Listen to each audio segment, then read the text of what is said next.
So hello everyone and आज हम लोग इलेक्ट्रिक चार्जेस एंड फील्ड्स का फिफ्थ वीडियो देखने वाले हैं। तो आज हम लोग को इलेक्ट्रिक फ्लक्स का मेजर पोर्शन कवर करना है। उससे पहले की बाकी चीज़ें हम लोग ने सारी चीज़ें कवर कर रखी हैं। तो अब हम लोग यहाँ से अपना पढ़ना स्टार्ट करते हैं। लास्ट वीडियो में हम लोग ने यहाँ तक पढ़ाई की थी, अलॉन्ग इट्स नॉर्मल तक, इस पोर्शन तक। ठीक है, आज हम लोग को यहाँ से पढ़ना है।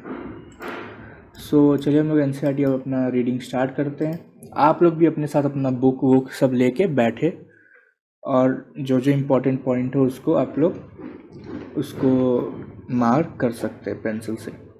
तो यहाँ तक हम लोग ने देखा था कि एरिया को हम लोग वेक्टर की तरह ट्रीट करते हैं।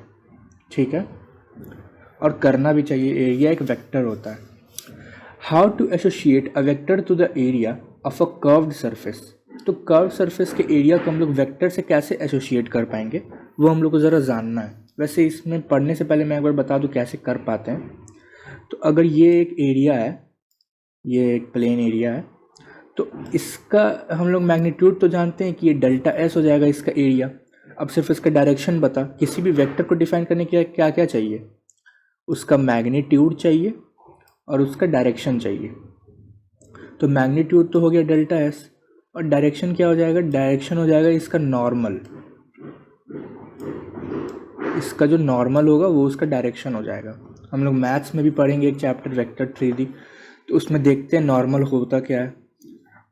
तो एक तरह से ऐसे समझ सकते हैं कि एरिया का फेस जिस तरफ डायरेक्ट कर रहा है, मतलब कि एरिया एक प्लेन है आपका, पेज मान लीजिए, तो उसका फेस अपर साइड है, तो वो वेक्टर क्वांटिटी है, मतलब वो उसका डायरेक्शन हो गया कि उसका डायरेक्शन अपर साइड है। So we imagine dividing the surface into a large number of very small area elements.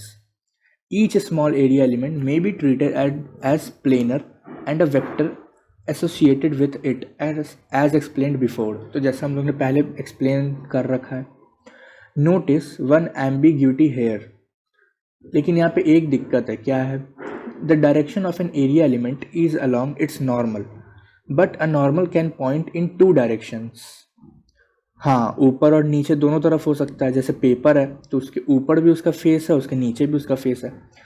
Which direction do we choose as the direction of the vector associated with the area element. तो हम लोग कौन सा area मतलब direction choose करेंगे। This problem is resolve by some convention appropriate to the given context. तो हम लोग इसको कुछ कन्वेंशन से हम लोग रिजॉल्व कर सकते हैं और कॉन्टेक्स्ट पे बात कर सकते हैं। कॉन्टेक्स्ट मतलब जिस तरह का क्वेश्चन आएगा या फिर जिस तरह का सिचुएशन होगा उस हिसाब से हम लोग इस पे बात करेंगे। For the case of closed surface के केस में this convention is very simple, बहुत सिंपल है। The vector associated with area element of a close surface is taken to be in the direction of outward normal. जैसे अगर कोई closed surface है, मान लेते कोई स्फेयर ही है, तो उसका जो एरिया वेक्टर का डायरेक्शन होगा वो बाहर की ओर माना जाता है। ये इसका एरिया वेक्टर का डायरेक्शन है। मतलब इधर एक छोटा सा एलिमेंट होगा, इसका एरिया कितना होगा, मान लेते हैं डी ए, और इसका डायरेक्शन होगा इधर। वैसे इधर छोटा सा एलिमेंट होगा, इसका डायरेक्शन इधर। तो उस प्रकार से सबका डायरेक्शन आउटवर्ड आ रहा है। ठीक है,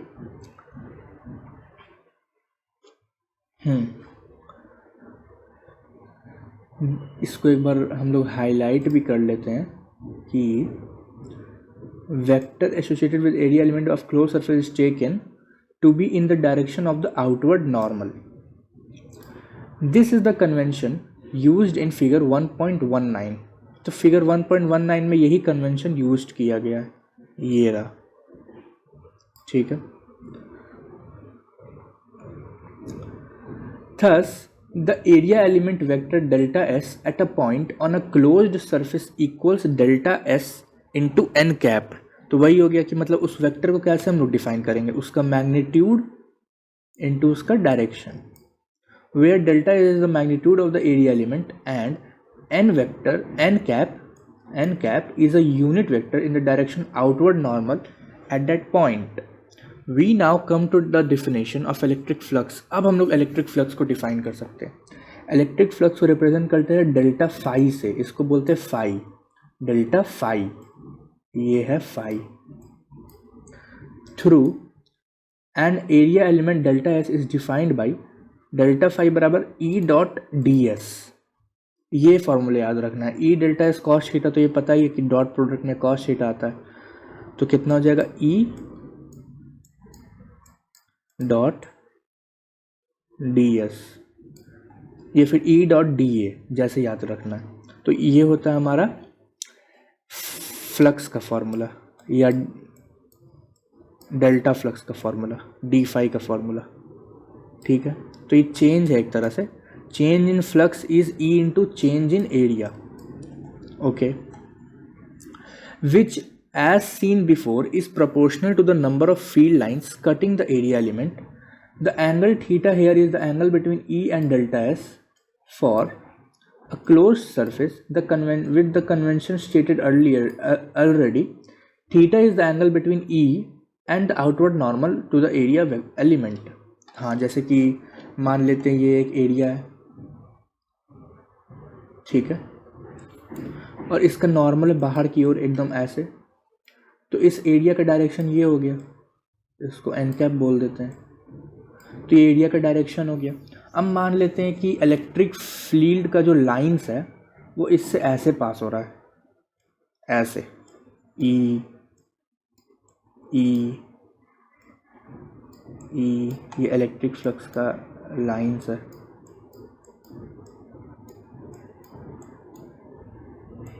और कहीं से आ रहा होगा ऐसे ऐसे ऐसे, ठीक है, बहुत सारा लाइन्स ऐसे ऐसे आ रहा होगा। तो ये जो थीटा एंगल है यहाँ पे कॉस थीटा, ये वाला, ये कौन सा एंगल हो गया, इसके नॉर्मल और इलेक्ट्रिक फील्ड के बीच का एंगल हो गया, ये हो गया थीटा, ठीक है, क्लियर हुआ कि थीटा क्या है यहाँ पे। अब इमेजिन करते हैं कि यही जो एरिया है वो कुछ इस प्रकार होता, अब मान लेते हैं ये जो एरिया है वो कुछ इस प्रकार होता, ये रहा एरिया, इसका नॉर्मल इधर है, और इस बार जो फ्लक्स है, इलेक्ट्रिक फील्ड लाइंस है, वो इस बार मान लेते हैं ऐसे क्रॉस कर रहा है, कि आपको 3D में इमेजिन करना पड़ेगा, जैसे आपका जो कॉपी का जो ये है पेज, उसके ऊपर से पास कर रहा है, ऐसा मान लेते हैं इलेक्ट्रिक फील्ड, मतलब ऐसे ऐसे पास कर रहा है, ये इलेक्ट्रिक फील्ड का लाइंस है, ठीक है। तो ये तो इस एरिया को क्रॉस ही नहीं कर रहा है, तो ये उसके ऊपर पास हो गया, तो यहाँ पे एरिया और इसके बीच, इलेक्ट्रिक फील्ड लाइंस के बीच कितना एंगल है, 90 डिग्री, कितना एंगल है, 90 डिग्री। इसीलिए जब हम लोग फॉर्मूला में जब cos 90 रखेंगे तो फ्लक्स का वैल्यू 0 हो जाएगा, तो इस केस में फ्लक्स का वैल्यू कितना है, 0, सिंपल। अब नेक्स्ट देखते हैं हम लोग, notice we could look at the expression E delta S cos theta in 2 ways, जैसे E delta S cos theta that is E times the projection of area normal to the E, or E perpendicular delta S, that is component of E along the normal to the area element times the magnitude of the area element. The unit of electric flux is Newton per coulomb meter square. तो इसका यही मतलब है कि यहाँ पे हम लोग डेल्टा फाई को दो तरह से देख सकते हैं, एक तो या तो तुम इस एरिया को इसके प्रोजेक्शन में ले आओ, या तो ई कॉस थीटा करके इसको इसके प्रोजेक्शन में ले आओ, तो दोनों का हम सेम ही बात है, ठीक है। The basic definition of electric flux given by equation 1.11 can be used in principle to calculate the total flux through any given surface. All we have to do is to divide the surface into smaller area elements, calculating the flux at each element and add them up. Thus, the total flux phi through a surface S is phi बराबर sigma E delta S, या फिर इसको ऐसे लिखते हैं phi बराबर integration E dot ds, ठीक है। The approximation sign is put because the electric field E is taken to be constant over small area element. This is mathematical exact.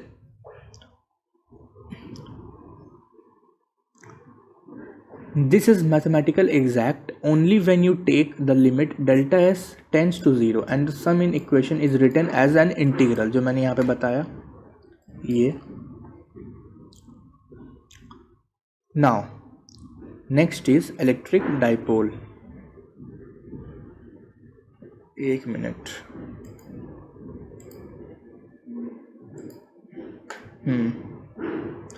तो अब पढ़ते हैं हम लोग इलेक्ट्रिक डाइपोल. ठीक है.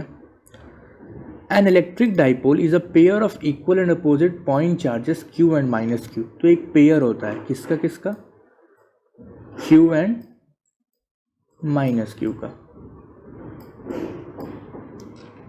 Separated by distance 2a. तो डिस्टेंस 2a कैसे ही हम लोग ने ले लिया है कि डिस्टेंस 2a होता है, वैसे उसका डिस्टेंस कुछ भी हो सकता है, लेकिन उसको हम लोग कहते हैं 2a है क्योंकि उसके मिड पॉइंट का यूज़ आता है, तो उसको फिर a में हम लोग डिवाइड कर देते हैं. The line connecting the two charges defines a direction in space by convention. The direction from minus q to q is said to be the direction of the dipole. The midpoint of locations of minus q and q is called the center of dipole. तो ये तो हम लोगों ने समझ लिया. और dipole एक वेक्टर क्वांटिटी है, ठीक है. तो इसका डायरेक्शन कहाँ से कहाँ डिफाइन हो रहा है. The direction from minus q to q is said to be the direction of the dipole. So this is important. So इसको हम लोग मार्क करने वाले हैं.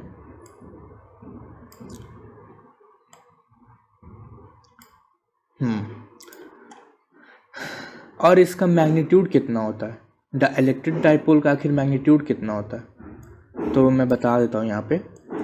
इलेक्ट्रिक डाइपोल का मैग्नीट्यूड, इलेक्ट्रिक डाइपोल को तो पहले p वेक्टर से डिनोट करते हैं, ठीक है. और इसका मैग्नीट्यूड होता है q इंटू उसके बीच का डिस्टेंस. तो डिस्टेंस 2a दिया है तो 2a, ठीक है. ये होता है उसका मैग्नीट्यूड p वेक्टर का, ठीक है. और इसका डायरेक्शन क्या हो गया वो हम लोग ने अभी देख लिया, क्या हो गया, माइनस q से प्लस q. तो इसको एक्चुअल में एक बार पिक्चर बना के मैं दिखा ही दूँ कहीं साइड में.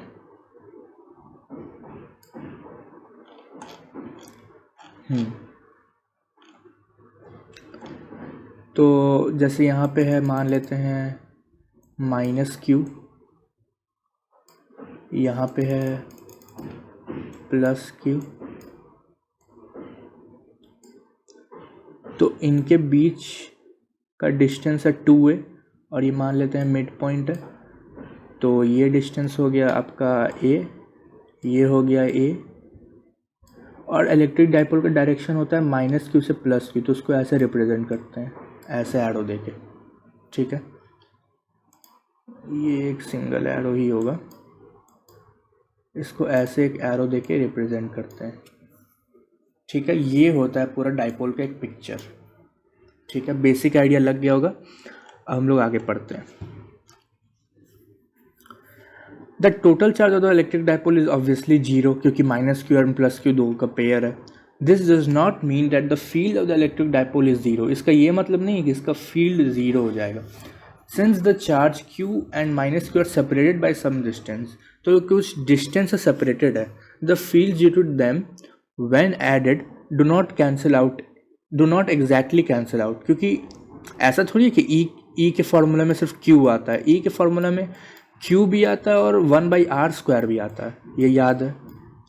तो इसीलिए यहाँ पे डिस्टेंस से भी तो सेपरेटेड है वो दोनों, तो दोनों एग्जैक्टली एक दूसरे को कैंसिल आउट नहीं करता. तो इलेक्ट्रिक फील्ड का वैल्यू जीरो नहीं होता है.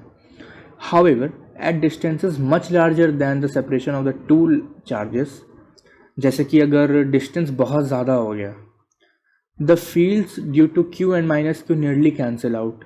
जैसे कि अगर मान लेते हैं कि इसी एग्जांपल में देखते हैं कि ये दोनों हैं डाइपोल और इलेक्ट्रिक फील्ड बहुत दूर हम लोग निकाल रहे हैं, बहुत दूर. तो उस केस में इलेक्ट्रिक फील्ड ज़ीरो आ जाएगा जब बहुत दूर निकालेंगे. वैसे अगर इसके पास पास ही निकालेंगे इलेक्ट्रिक फील्ड, जैसे इस पॉइंट पे या इस पॉइंट पे या इस पॉइंट पे, तो इन सब जगहों पे ज़ीरो नहीं आने वाला. The electric field due to a dipole therefore falls off at large distance faster than like 1 by r square. The dependence on r of the field due to a single charge q. These qualitative ideas are borne out by the explicit calculation as follows.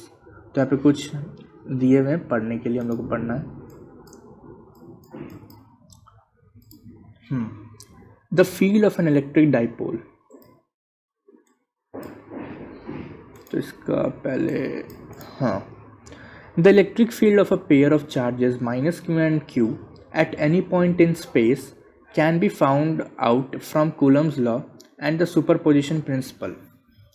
तो electric field इनके pair से हम लोग superposition principle और Coulomb's law से define कर सकते हैं. ठीक है. The results are simple for the following two cases. When the point is on the dipole axis, जब point dipole axis पे, and when it is in the equatorial plane of the dipole, और जब equatorial plane पे. On a plane perpendicular to dipole axis through its center, the electric field at any general point P is obtained by adding the electric fields E due to minus Q and E due to plus Q by the parallelogram law of vectors. तो अब निकालते हैं for points on the axis. Axis मतलब कि अगर ये dipole है तो इसके एक्सिस पे, मतलब इस पॉइंट्स इधर कहीं पे हम लोग निकालना चाह रहे हैं. ठीक है. डाइपोल में इलेक्ट्रिक फील्ड. ठीक है. Let the point P be at distance r from the centre of dipole on the side of charge Q as shown in figure 1.2a. तो 1.2a फिगर ये रहा. एक मिनट, यहाँ पे एक करेक्शन है कि फॉर पॉइंट्स ऑन एक्सिस, तो एक्सिस ये वाला पॉइंट नहीं होता है, इसको बोलते हैं इक्वेटोरियल पोजीशन. ठीक है. और एक्सिस ये होता है, मतलब इसी लाइन पे, मतलब डाइपोल के ही डायरेक्शन के लाइन पे इधर कहीं हो गया मान लेते हैं. तो इस लाइन को हम लोग बोलते हैं पूरा एक्सिस. ये होता है हमारा एक्सिस. ठीक है. मतलब डाइपोल के ही लाइन पे होता है एक्सिस इसके डायरेक्शन में, और इसी किसी पॉइंट पे हम लोग यहाँ पे भी निकालने वाले हैं इलेक्ट्रिक फील्ड, और फिर अगले केस में हम लोग इक्वेटोरियल पोजीशन पे निकालेंगे, मतलब इस पोजीशन में निकालेंगे. ठीक है.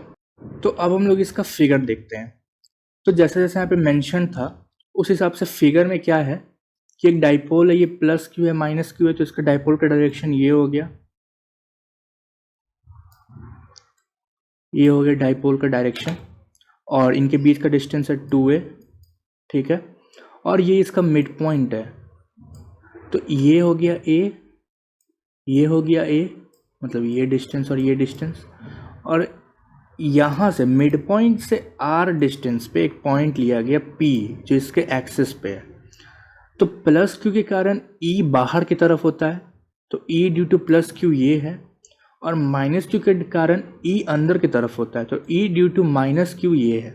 अब ध्यान से एक बात देखने की ज़रूरत है कि E due to minus q का जो लेंथ है वेक्टर का वो छोटा है और यहाँ पे बड़ा है. ऐसा क्यों? क्योंकि जो माइनस क्यू है वो P से दूर है, और दूर होने पे इलेक्ट्रिक फील्ड का स्ट्रेंथ कम होता है. तो दिखा रहा है कि इसका स्ट्रेंथ कम है और इसका स्ट्रेंथ ज़्यादा है, इसका स्ट्रेंथ ज़्यादा है. ठीक है. तो ओवरऑल आप लोग को अभी लग रहा होगा कि इलेक्ट्रिक फील्ड ओवरऑल बाहर की तरफ ही आएगा. सो हम लोग आगे देखते हैं. तो E due to minus q हो जाए, क्या हो जाएगा, माइनस क्यू के क्यू अपॉन आर स्क्वायर. तो k की जगह ये लिख दिया 4 pi epsilon nought q upon r square. R square क्या हो जाएगा, माइनस क्यू से डिस्टेंस कितना हो जाएगा, ये a प्लस ये r, तो r प्लस a का होल स्क्वायर. वैसे ही q due to plus Q क्या हो जाएगा, q upon 4 pi epsilon not r minus a square. तो r में से a स्क्वायर घटाएंगे तो ये डिस्टेंस आ जाएगा, ये वाला, तो वही है यहाँ पे.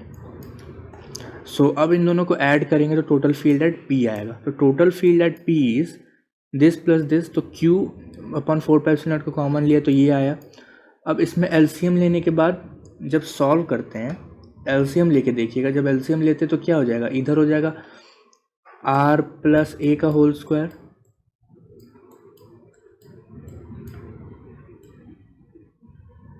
माइनस इधर इस साइड हो जाएगा आर माइनस ए का होल स्क्वायर। तो आप लोग को दिख रहा होगा कि आर स्क्वायर और ए स्क्वायर वाला टर्म्स कट जाएगा और 2RA बच जाएगा। तो 2RA कितना हो जाएगा 4RA। ठीक है, got it.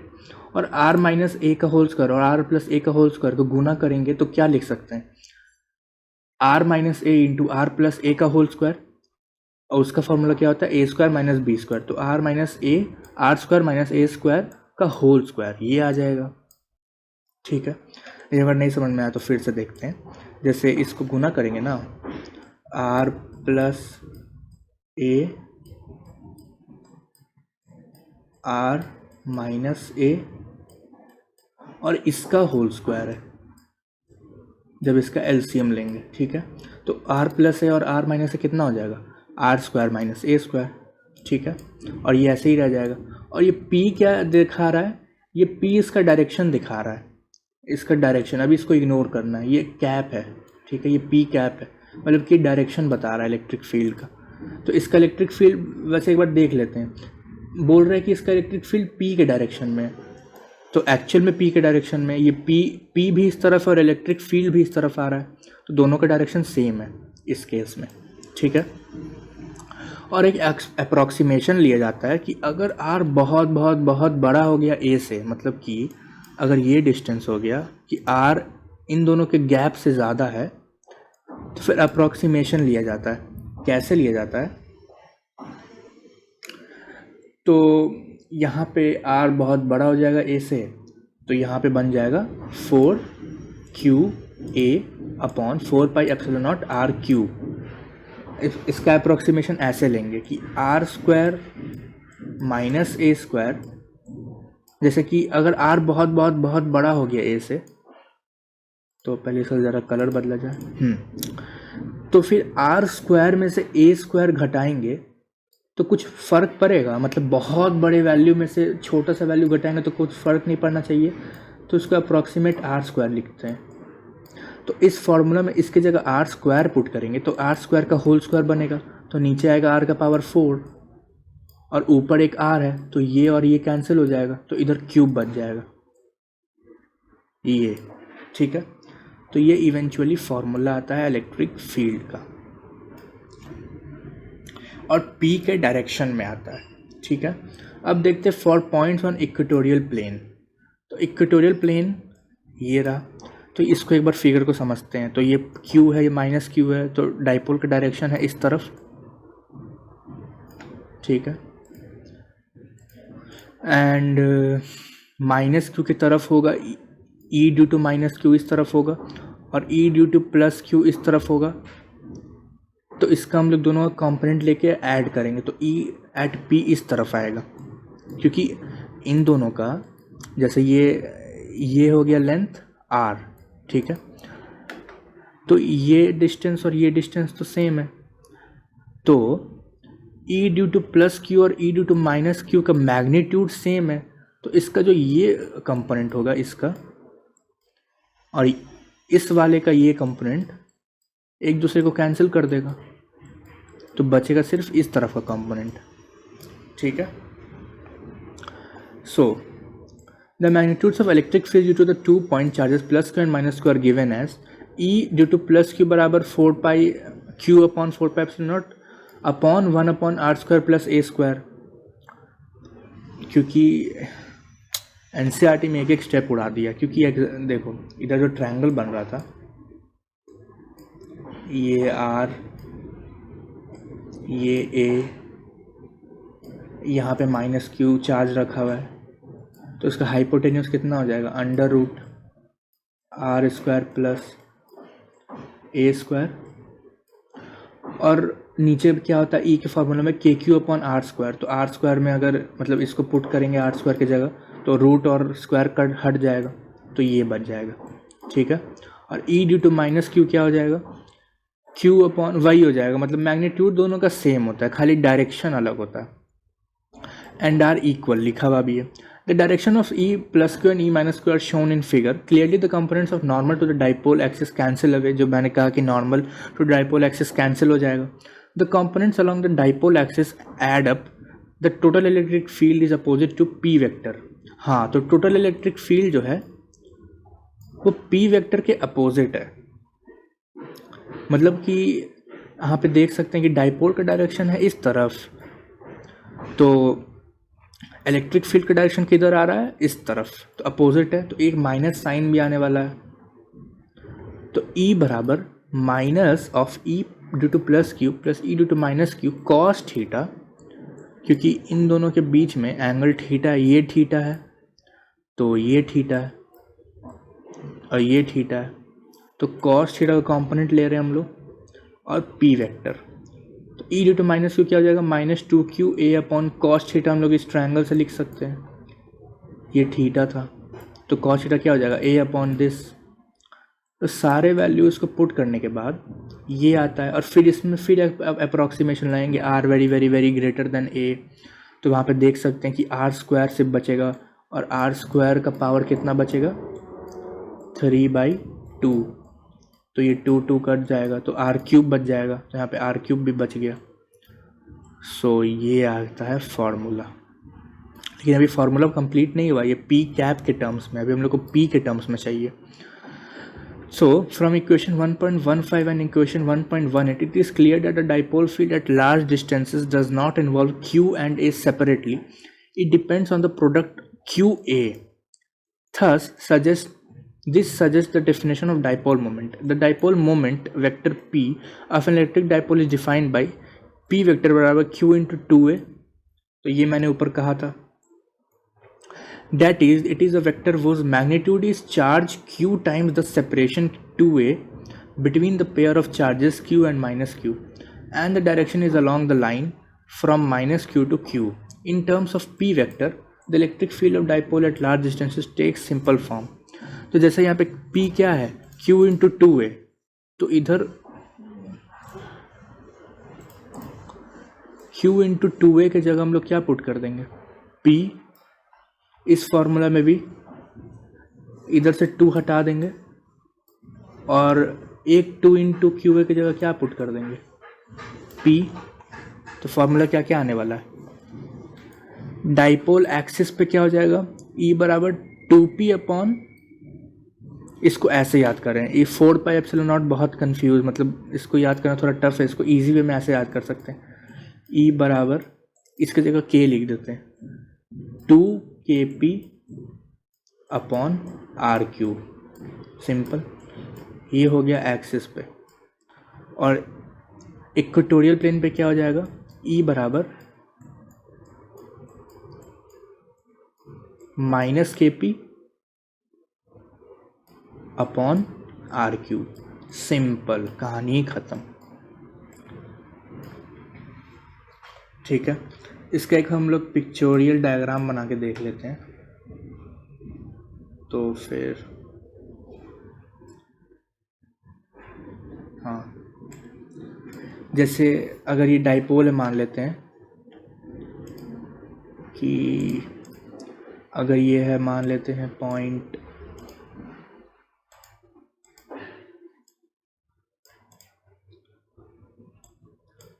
-Q,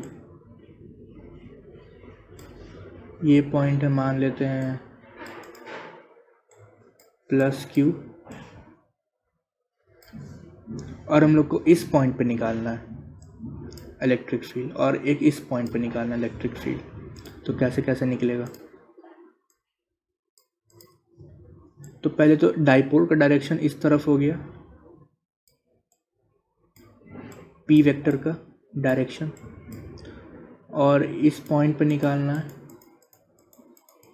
electric field, और एक इस पॉइंट पे निकालना है इलेक्ट्रिक फील्ड। ठीक है, तो इधर क्या आता है इलेक्ट्रिक फील्ड, जैसे अगर P का डायरेक्शन इधर है तो इलेक्ट्रिक फील्ड अपोजिट आएगा इधर, और कितना आएगा, E एट इक्वेटोरियल, इसको ऐसे याद रख सकते हैं, E at equatorial is -KP upon R cube.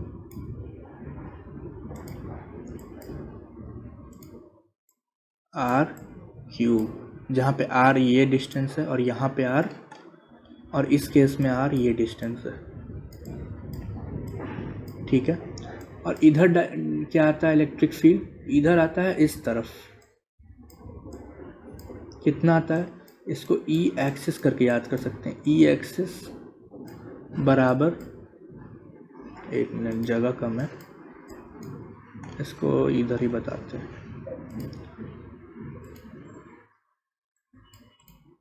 हाँ, तो ई एक्सिस क्या आता है,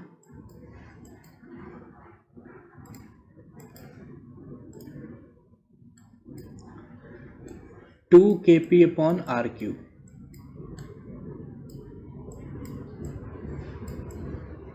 सिंपल, ये एक पिक्चर आप लोग याद रख सकते हैं, इससे सारी डाइपोल की दिक्कतें रिजॉल्व हो जाएंगी। सो अब हम लोग बढ़ते हैं आगे।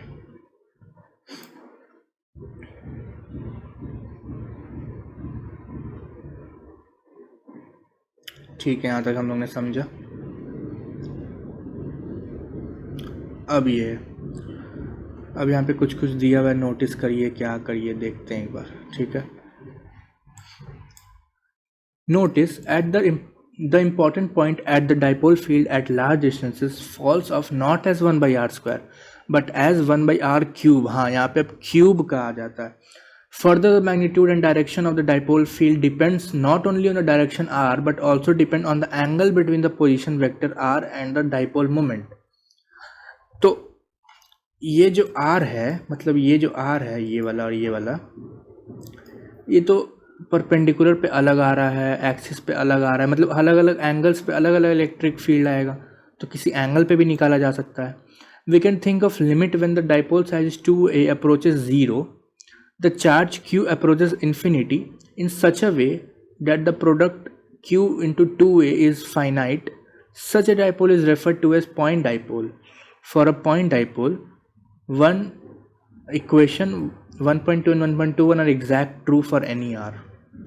मतलब वही कह रहा है कि अगर a को हम लोग रख दिए 0 और q को रख दिए बहुत ज़्यादा, ठीक है, तो क्या हो जाएगा फॉर्मूला, मतलब तो ये कुछ ऐसा केस नहीं बन जाएगा कि बीच में ही क्यू आ गया है, मतलब 2 क्यू था तो बीच में ही आ गया है और इन दोनों के बीच का डिस्टेंस ख़त्म हो गया है। तो बोल रहा है उन दोनों ही केस में भी ये एग्जैक्ट ट्रू होगा। तो अब इतना हो गया। अब देखते हैं physical significance of dipoles. In most molecules, the center of positive charges and of negative charges lie in the same plane, therefore their dipole moment is 0. CO2 and CH4 are this type of molecule। जैसे CO2 में क्या होता है, CO2 का structure ये होता है, तो इसमें डाइपोल मोमेंट इधर, इसका डाइपोल मोमेंट इधर, तो कैंसिल हो गया, नेट डाइपोल मोमेंट 0। फिर CH4 में वैसे ही, C इधर H इधर H इधर H इधर H, तो चारों सब एक दूसरे से कैंसिल हो जाता है। But in some molecule the centre of negative charges and positive charges do not coincide. लेकिन कुछ केस में ऐसा सिमेट्री नहीं बन पाता है।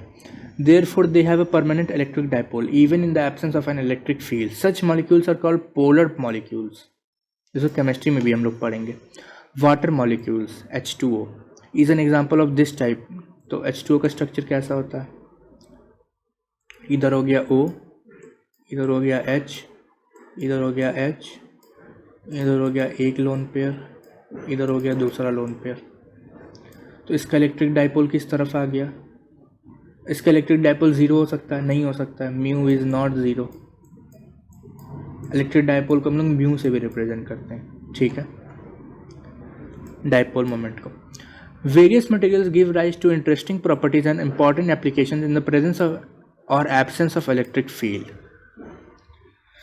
So, यहाँ तक हम लोग ने पढ़ा, ये रहा एग्जाम्पल आप लोग को करना है।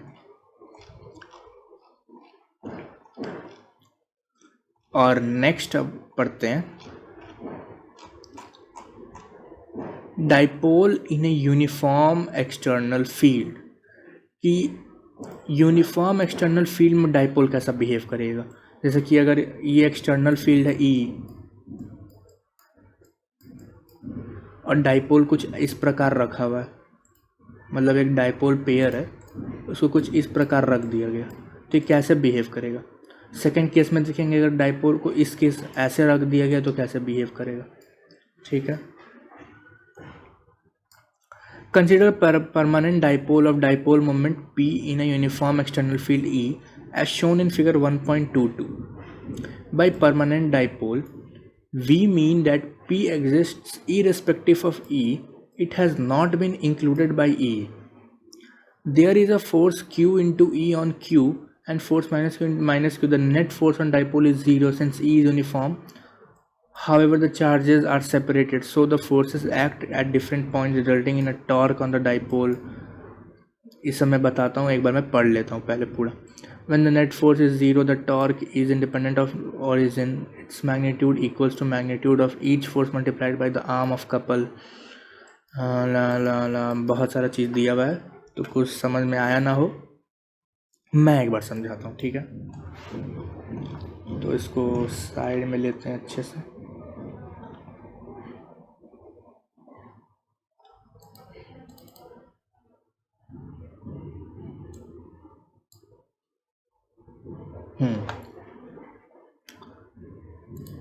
तो मान लेते हैं कि एक इलेक्ट्रिक फील्ड है इस डायरेक्शन में E,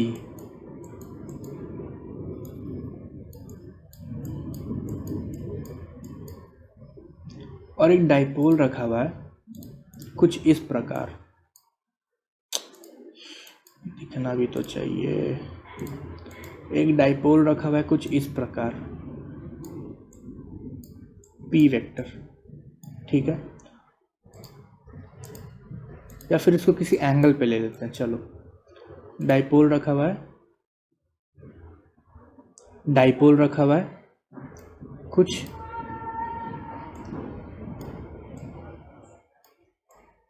इस प्रकार, ठीक है। और इलेक्ट्रिक फील्ड से ये एंगल कितना बना रहा है,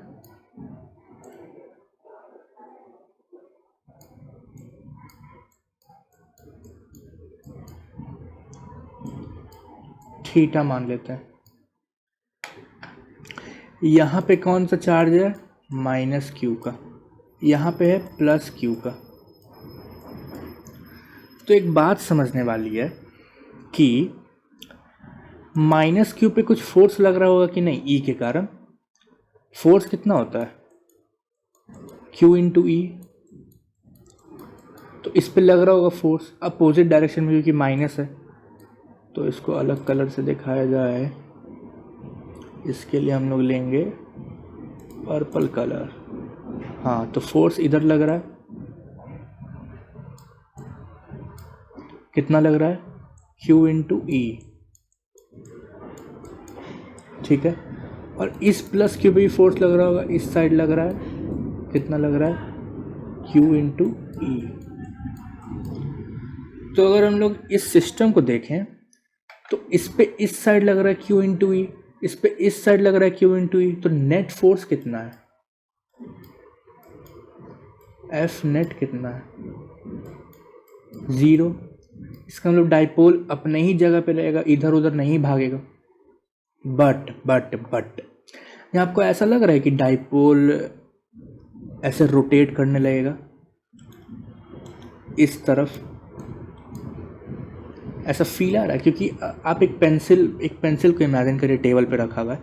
तो अगर उसको इधर से भी फोर्स लगाएं और इधर से फोर्स लगाएं दोनों एंड पे, तो ऐसे करके रोटेट नहीं करेगा।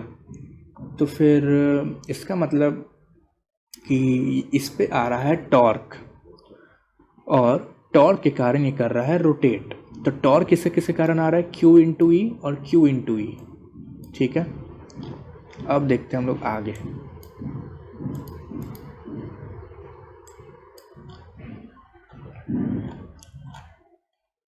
तो यहाँ पे इसने जितना कुछ समझाया था लंबा चौड़ा, इसको मैंने एक्सप्लेन कर दिया। अब जो टॉर्क होगा वो कितना हो जाएगा, जैसे इधर भी एक फिगर दिया हुआ है, तो इस फिगर को भी देख सकते हैं। इसमें इलेक्ट्रिक फील्ड का डायरेक्शन ऊपर ले लिया गया है, इस फिगर में, मेरिट फिगर में हॉरिजॉन्टल था। तो इसमें टॉर्क का कितना वैल्यू होगा, Q इंटू ई, और इनके बीच का डिस्टेंस A, और उसका साइन थीटा का कॉम्पोनेंट, ठीक है। जैसे इधर वापस बताते हैं अपने ही फिगर में, तो ये Q इंटू ई और इसके ये वाला डिस्टेंस लेना हम लोग को, मतलब क्यू इंटू ई और परपेंडिकुलर डिस्टेंस लेते हैं तो डिस्टेंस कितना हो जाएगा, ए साइन थीटा। तो वही है q into E into two a sine theta. Two a sine theta इसलिए क्योंकि दो क्यू ए है, तो मैग्नीट्यूड ऑफ टॉर्क कितना हो जाएगा, two q a E sine theta. और यहाँ पे हम लोग टू क्यू ए को क्या लिख सकते हैं, पी, तो इसका क्या हो गया, P E sine theta.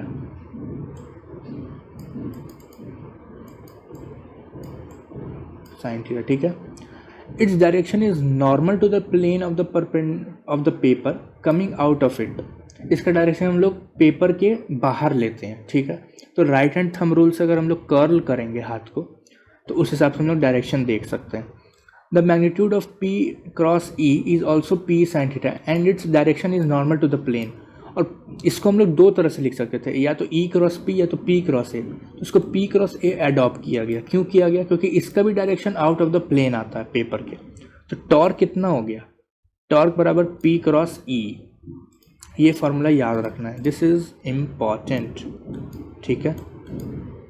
Next, this torque will tend to align the dipole with the field E. When P is aligned with E, the torque is zero. What happens if the field is not uniform? In that case, the net force will evidently be non-zero. हाँ, अगर field ये नहीं हुआ, जैसे अगर electric field uniform नहीं हुआ, बढ़ रहा है मान लेते लगातार, तो फिर एफ नेट ज़ीरो नहीं होगा, क्योंकि यहाँ पे फोर्स कम लगेगा, यहाँ पे इलेक्ट्रिक फील्ड कम है, यहाँ पे इलेक्ट्रिक फील्ड ज़्यादा है। तो वही चीज़ यहाँ पे लिखा हुआ है। In addition, there will be in general be a torque on system as before. In general cases involved, so let us consider the simpler situation when P is parallel to E or anti-parallel to E. तो हम लोग दो situation देखते हैं, अगर P E के parallel है या फिर P E के एंटी पैरेलल है। तो एक ये सिचुएशन हो गया जब पैरेलल है, और एक ये सिचुएशन हो गया जब एंटी पैरेलल है, ठीक है।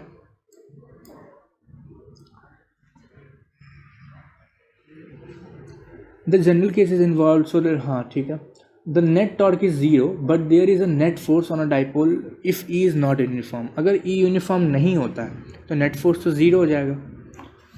Figure 2.3 is self-explanatory. It is easily seen that P is parallel to E. The dipole has a net force on the direction of increasing field. हाँ ऑफ कोर्स यार, ये तो सेल्फ एक्सप्लेनेशन है ही, क्योंकि E अगर यहाँ पे इंक्रीज कर रहा है तो यहाँ पे फोर्स ज़्यादा, यहाँ पे फोर्स कम, तो ये इस साइड भागने लगेगा, इस केस में इस साइड भागने लगेगा, आई मीन उल्टा, क्योंकि यहाँ पे माइनस क्यू है, तो माइनस क्यू पे फोर्स इधर लगेगा और इधर छोटा फोर्स लगेगा, इधर बड़ा फोर्स लगेगा, तो पूरा इस साइड भागने लगेगा, ठीक है। In general force depends on the orientation of P with respect to E, और फोर्स ओरिएंटेशन ऑफ पी पे डिपेंड करता है। This brings us to the common observation in frictional electricity, और एक फ्रिक्शनल इलेक्ट्रिसिटी का कॉमन एग्जांपल है। A comb run through dry hair attracts pieces of paper. The comb as we know acquires charge through friction but the paper is not charge. What then explains the attractive force? Taking the clue from preceding, तो जैसे हम लोग ने अगर अपने बालों में कंघी फेरी और फिर उससे पेपर उससे अट्रैक्ट होता है, तो उसमें पेपर क्यों अट्रैक्ट होता है, मतलब पेपर पे तो कोई चार्ज आता नहीं है, तो इसको हम लोग देख सकते हैं Q. Discussion, the charged comb polarises the piece of paper, क्योंकि चार्ज कॉम्ब जो है पीस ऑफ पेपर को पोलराइज कर देता है, that is induces a net dipole moment in the direction of field. Further, the electric field due to the comb is not uniform. This non-uniformity of the field makes dipole to experience a net force on it. In this situation, it is easily seen that the paper should move in the direction of the comb. So, यहाँ पे वही था कि मतलब paper को polarise कर देता है डाइपोल मोमेंट से अपने, क्योंकि उसका इलेक्ट्रिक फील्ड नॉन यूनिफॉर्म होता है, तो उसको अपनी तरफ अट्रैक्ट करता है, ठीक है। तो इतना तक के लिए आज के लिए इतना ही तक रहने देते हैं। नेक्स्ट लेक्चर में हम लोग लगभग इस चैप्टर को लगभग क्या कंप्लीट ही कर देंगे इसको। और ये पूरा हो जाएगा ख़त्म। इसमें अब कुछ बचा ही नहीं ज़्यादा कुछ। ठीक है, तो तब तक के लिए इतना ही। अगर आपको वीडियो अच्छा लगा तो लाइक करिए, और अगर कोई डाउट वाउट है तो कमेंट सेक्शन में आप कमेंट भी कर सकते हैं। तब तक के लिए इतना ही, बाय।